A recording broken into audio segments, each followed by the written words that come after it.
અમારી સમ્રાટ સમાચાર ચેનલ સબસ્ક્રાઇબ કરો, લાઈક કરો, કોમેન્ટ કરો અને જોતા રહો પળે પળના દરેક પ્રકારના સમાચારો.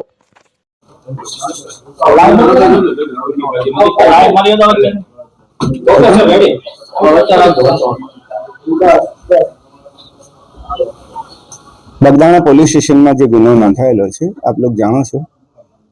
અત્યાર સુધીમાં સીટે પહેલા શરૂઆતમાં 8 આરોપીઓની ધરપકડ કરવામાં આવી હતી અને બાકીના કેટલાક આરોપીઓની પણ ધરપકડ અત્યારે કરવામાં આવી છે. આ તમામના નિવેદનો, સંયોગિક સાક્ષીઓના નિવેદનો, કોલ ડિટેલ્સ અને તમામના આધારે જયરાજ આહિરને પણ 3 દિવસ પહેલાં અહીંયા બોલાવવામાં આવેલા હતા આઈજી કચેરીએ. એમની પૂછપરછ ચાલેલી હતી અને ત્યારબાદ પણ બીજા 2 આરોપીઓની ધરપકડ સીટે કરેલી હતી અને તમામ પુરાવાઓને અત્યારે ધ્યાને લેવામાં આવ્યા અને આજે સવારથી જ એસઆઈટીએ સાથે તમામ પુરાવાઓની ચકાસણી કરી હતી અને ચકાસણીના અંતે કેટલીક બાબતો સ્પષ્ટ કરવા માટે જયરાજ આહિરને ફરીથી અત્યારે સમન્સ પાઠવવામાં આવ્યું છે અને સમન્સના આધારે તેમની પૂછપરછ બાદ તમામ એસઆઈટીની ટીમને ચોક્કસપણે લાગ્યું છે કે આમાં પ્રાથમિક પુરાવા પૂરતા છે કે જેમાંથી જયરાજ આહિરની અમે ધરપકડ કરી શકીએ, એટલે આજરોજ એમની ધરપકડ કરવામાં આવી છે. કેવા પ્રકારના પુરાવા જયરાજ આહિર વિરુદ્ધ મળ્યા છે જેને લઈને ધરપકડ કરાઈ છે?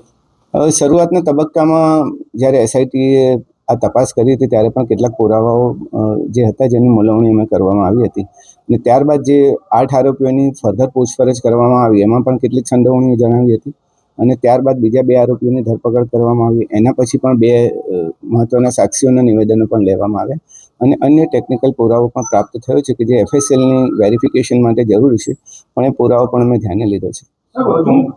જયરાજ આહિરનો સાહેબ આમાં રોલ શું છે? જે જયરાજ આહિરનો રોલ તમે જે પૂછો છે એ પ્રમાણે છે કે ઘટના તમે જાણો છો કે બુટલેગરે હુમલો કર્યો અને કોઈ બાતમીના આધારે સત્ય દેખાઈ રહી નથી. એકચ્યુઅલી જે આરોપીઓ જે છે રાજુ, નાજુ અને અન્ય લોકો પણ એ પણ જયરાજ આહિરના સંપર્કમાં પહેલેથી જ હતા અને મોટાભાગે એ તમામનું અને જયરાજ આહિરનું પોતાનું પણ રોષ હોવાનું કારણ સ્પષ્ટ થયું છે.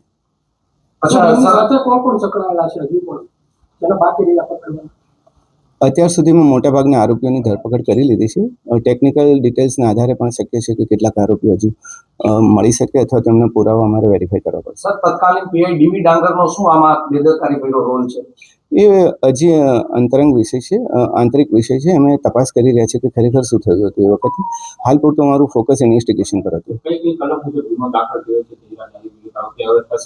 ઓલરેડી જે આપણે કલમો દાખલ કરી છે 120B પણ દાખલ કરી છે, 307 પણ જૂની કલમો જે દાખલ કરી છે આપણે એ મુજબનો ગુનો દાખલ કરવામાં આવ્યો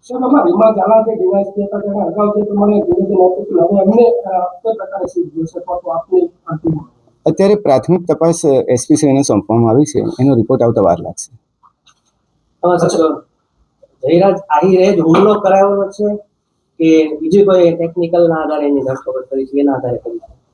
પ્રાથમિક માહિતીઓ, નિવેદનો, કોલ ડિટેલ્સ, એકબીજાના લોકેશન્સ, એકબીજાના સંપર્કોને આધારે તમામ લોકો હુમલામાં સંડોવણી ધરાવે છે. અચ્છા સાહેબ, આરોપીઓ છે તે માર મારતી વખતે વિડીયો કોલ કર્યો હતો. કોને વિડીયો કોલમાં બતાવી રહ્યા હતા? વિડીયો કોલની તથ્યો તપાસવા માટે અમારે આઈપીડીઆર મંગાવવું પડે અને આઈપીડીઆર અમે માંગ્યા છે, આવતા વાર લાગશે, ત્યાર પછી સ્પષ્ટ થશે. અચ્છા સર, એવી પણ માહિતી છે જે દિવસે રિકન્સ્ટ્રક્શન કરવામાં આવ્યું હતું ત્યારે 2 શખ્સો છે તે થેલો ભરીને પૈસા લાવ્યા હતા અને મોબાઈલ લાવ્યા હતા. પોલીસ એવું કહી રહી હતી કે અમે જ બોલાવ્યા છે. તો મોબાઈલ શું બદલાવી નાખ્યા છે? કેટલીક વાતો જે આવી હતી મેં વેરિફિકેશન કર્યું હતું અને તમામના સાચા મોબાઈલ અમે રિકવર કરી લીધા છે. અચ્છા સાહેબ, જયરાજ આહિરનો સાચો મોબાઈલ છે તે મહુવાના કોઈ વ્યક્તિ પાસેથી મળ્યો છે? ના, હજી એવી ડિટેલ અમારી પાસે નથી. કેટલા દિવસ વીતવાનું કારણ શું? 26 દિવસ પછી ધરપકડ? તમામ પુરાવાનું અમે ધ્યાન લીધેલું હતું. પહેલા 4-5 દિવસ જે 2-3 દિવસની તપાસ ચાલી, ત્યારબાદ ફરીથી અમે તમામ તથ્યોને રિકન્સ્ટ્રક્શન અમારી રીતે કરેલા હતા. તમામ નિવેદનો પણ ફરીથી કરવામાં આવ્યા હતા અને થોડું ઇન્વેસ્ટિગેશનમાં એવો પણ ટાઈમ નથી લાગ્યો જેવું તમે કહો. અચ્છા સર, એવી પણ વાત છે કે આમાં જે 8 આરોપી છે તે પૈકીના 6 આરોપી છે તે બોગસ આવી ગયા છે. તેમાં કેટલી સત્યતા? એ હજી સુધી તપાસના તથ્યો અમે ચકાસી રહ્યા છીએ, એવું હજી સુધી નીકળ્યું નથી. સાહેબ, પ્રાથમિક તપાસમાં એવું લાગી રહ્યું છે કે જે ડીવી ડાંગર છે તત્કાલીન પીઆઈ તેમજ જે ડીવાયએસપી હતા તત્કાલીન રીમાબા ઝાલા તેમની આમાં છે તે બેદરકારી છે. એ તપાસનો વિષય અમે એસપી શ્રીને સોંપેલો છે, એનો રિપોર્ટ આવતા વાર લાગશે. નવનીત બાલાજીએ જે પુરાવા આપ્યા એના આધારે જયરાજ આહિર સામે તો તે પુરાવા મળ્યા છે કે પછી કોઈ અને તમામ પુરાવા અમે કહીએ કે તમામ પુરાવાને ધ્યાને લીધા છે. જેટલા આરોપીઓ પકડાયા, જેટલા સાક્ષીઓ મળ્યા, ફરિયાદીના નિવેદનો અને તમામનું અને ટેકનિકલ ડિટેલ્સ, લોકેશન્સના આધારે પણ તમને જે પ્રેસ નોટ આપવામાં આવી છે એમાં તમામનો ઉલ્લેખ છે. અને રામભાઈ વાળાનો શું રોલ હતો આ કેસમાં? એ એક મહત્વના સાક્ષીઓ છે અત્યારે. સર, તપાસ દરમિયાન સોશિયલ મીડિયામાં ઘણા લોકોએ આક્ષેપ કર્યા છે, કોઈ તમારી સામે આવ્યું છે? કઈ ટાઈપના આક્ષેપો? જે માર માર્યો હોય, મકાન ફાડી દીધા હોય, ધાક ધમકી આપી ના, અમારી પાસે એવા અને કોઈ મહત્વની સાહેબ વાત એ હતી કે આટલા સમયગાળા દરમિયાન સોશિયલ મીડિયામાં વૈમનસ્ય ફેલાવે એવી ઘણી બધી પોસ્ટ વાયરલ થઈ હતી.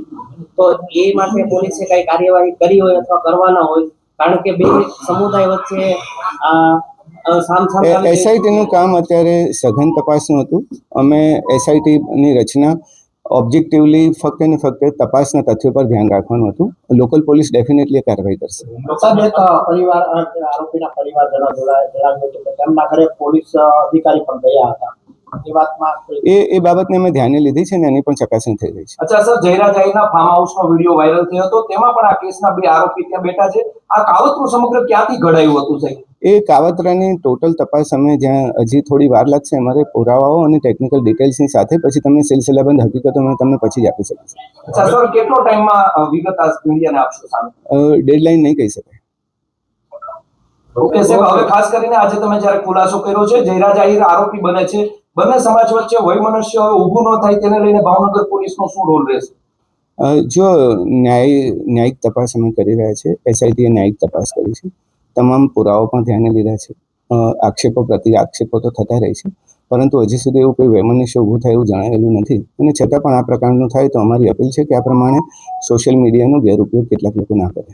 સર, એવી પણ આજ સવારથી ચર્ચા ચાલી રહી છે, કોળી સમાજ છે તે 1 તારીખે મહાસંમેલન બોલાવે છે, જેને લઈને આજે એસઆઈટીને સરકાર દ્વારા આદેશ આપવામાં આવ્યા છે કે જયરાજ આહિર સામે પૂરતા પુરાવા હોય તો તેની ધરપકડ કરવી. મેં પહેલા જ જણાવ્યું કે એસઆઈટીનું કામ સઘન તપાસનું હતું. ઓબ્જેક્ટિવિટી તપાસમાં રહી એના માટે અમે કામ કરતા હતા અને એટલા જ માટે લોકલ પોલીસની સામાજિક પરિસ્થિતિનું આકલન કરી એમને ફ્રી રાખવામાં આવી હતી અને અમારા તપાસના તથ્યો પર અમારું આધારિત હતું. એટલે બાહ્ય પરિબળો અથવા બાહ્ય વાતાવરણની એસઆઈટીની તપાસ પર કોઈ અસર નથી.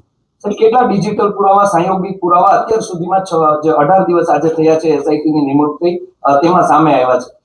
સીડીઆર અમે બધા મોબાઈલને પ્રાપ્ત કર્યા છે. તમામ આરોપીઓના મોટાભાગના આરોપીઓને એક સિવાયના તમામ આરોપીઓના મોબાઈલ પણ પ્રાપ્ત કર્યા છે.